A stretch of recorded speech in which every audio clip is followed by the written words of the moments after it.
ఒక్కసారి అంత interior forest లోకి వెళ్ళిన తర్వాత సిగ్నల్స్ ఉండవు, ఏముండవు. ఇంట్లో వాళ్ళకి మార్నింగ్ మాట్లాడిందే ఉంటది.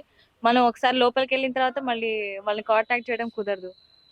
సో ఇట్లా స్ట్రగుల్స్ అనేది ఉండినే ఉంటాయి.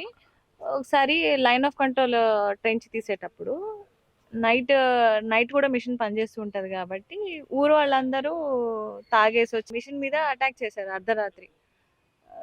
2 o'clock నైట్ ఫోన్ చేసేసి నువ్వు ఫస్ట్ ఇక్కడికి రా, ఇక్కడికి వచ్చిన తర్వాత మాట్లాడు అని చెప్పేసి మీకు నాకు ఫోన్ చేసి వచ్చేసరికి గంట సేపు ఫోన్ లోనే వాదించాము. కాకపోతే ఇంకప్పటికి మానకపోయేసరికి ఇంకా అదే నైట్ వెళ్ళి వాళ్ళని కూర్చొని మాట్లాడి మళ్ళీ ట్రెంచ్ సక్సెస్ఫుల్ గా తీసాము. 2024లో 5 kilometers ట్రెంచ్ తీయగలిగాము. నేను భయపడడం కాకుండా ఇంకా ఇంట్లో వాళ్ళు కూడా భయపడతారు కదా, గట్టిగా అరుచుకుంటూ మాట్లాడడము.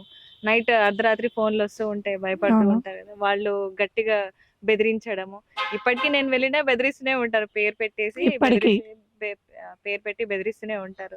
అంటే బెండాల్పాడులో జరిగిన రేంజ్ ఆఫీసర్ మీద అటాక్ చేసినట్టు నిన్ను కూడా చేసాము, శ్రీనివాసరావు గారి మీద చేసినట్టు. నామరూపాలు లేకుండా చేస్తాము, నువ్వు ఎట్లా బతుకుతావో చూస్తావు. ఇట్లా ఉంటూనే ఉంటాయి, తిడుతూనే ఉంటారు.